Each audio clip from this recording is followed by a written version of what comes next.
नहीं है इसलिए इनको छोड़ा है, ये होने नहीं दे रहे। कम से कम 15 पंचायतें हमारे कुंभलगढ़ की टीएसपी में की थी, लेकिन यहाँ के राजनीतिक नेताओं ने क्या किया, सिर्फ 5 पंचायतें करके अतिश्री कर दी कि बस SC/ST को तो इतना ही चाहिए, ये बोलेंगे तो है नहीं। लेकिन आज मुझे एहसास हुआ कि अब मेरी SC और ST की समाज जग चुकी है और एक हो चुकी है, और अब कंधे से कंधा मिलाकर साथ लड़ेंगे। रही बात और खंडवार में भी ऐसा ही हुआ, उसमें भी 5 पंचायतें की, एक पंचायत की, जबकि वहां 11 पंचायतों का नाम था, और एक पंचायत TSP में करके अतिश्री कर ली, क्योंकि कहीं ना कहीं उनका सरपंच नहीं बनता, कहीं ना कहीं उनका जिला परिषद सदस्य नहीं बनता, कहीं ना कहीं उनका प्रधान नहीं बनता, कहीं ना कहीं उनका MLA नहीं बनता। इसलिए ये सब षड्यंत्र रचा जा रहा है हमारे बीच में।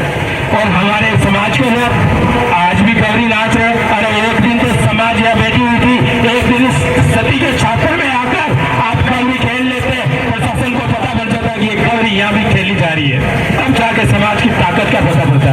अरे साथियों, एक बात बता देता हूँ, गौरी में एक खेल होता है, आपने देखा होगा, डोमनी जाटारी देवल राजकुमार, कभी गौर किया है कि ये नाटक, और इसमें इतने जोरदार ठुमके लगते हैं कि पूरा चौड़ा वहां गूंज उठता है, इतना जोरदार नाचते हैं हमारे भाई।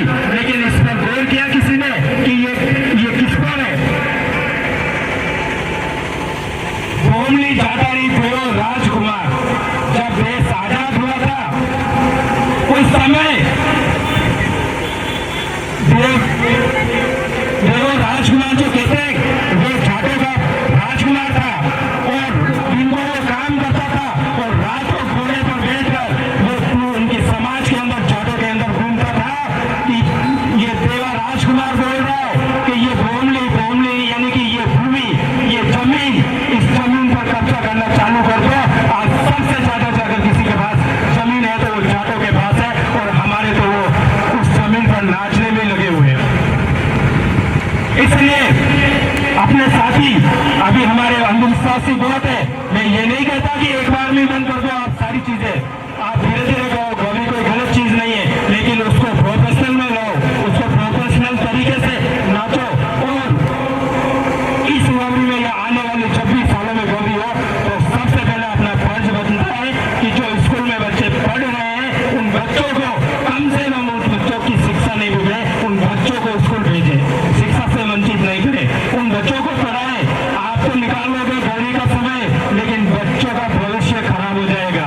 मैं पुनः सभी से निवेदन करता हूँ कि ये अपने समाज में एक बंदिश बना ले, अपने समाज से एक ऐलान करवा दे कि छोटे बच्चे जो पढ़ने वाले हैं वो गौरी में खेलने नहीं जाएंगे।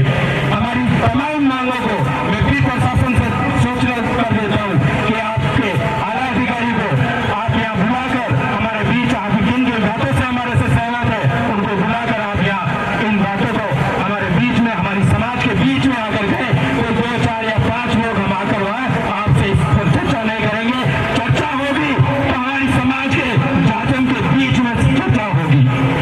मैं तमाम साथियों का धन्यवाद देता हूँ कि इतनी तपती धूप में आप सब यहाँ पर बैठे हो, समय बहुत ज्यादा हो गया है, इसलिए मैं ज्यादा नहीं बोलकर मैं आप सबका धन्यवाद देता हूँ। माताओं बहनों को प्रणाम करता हूँ कि आप इतनी धूप में यहाँ बैठे हो, और सभी का आभार व्यक्त करता हूँ कि आप अपने बच्चों के भविष्य के लिए संघर्ष करने वाले व्यक्ति हो, जो आज आकर यहाँ संघर्ष कर रहे हो।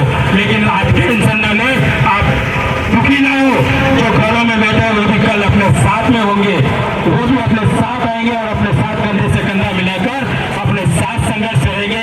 एक बार सभी का बहुत बहुत धन्यवाद, आभार। जय भीम, जय जोहार। एक बार मेरे साथ जोर से नारा लगाएंगे, जय जोहार का नारा है।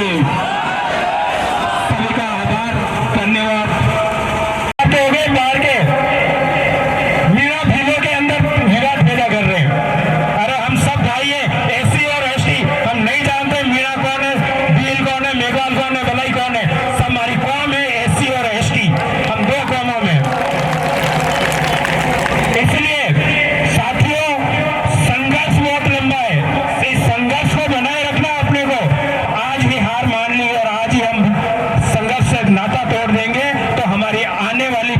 हमें गालियां देंगी, आने वाली पीढ़ी हमें पूछेगी कि हमारे बाप दादाओं ने कुछ नहीं किया।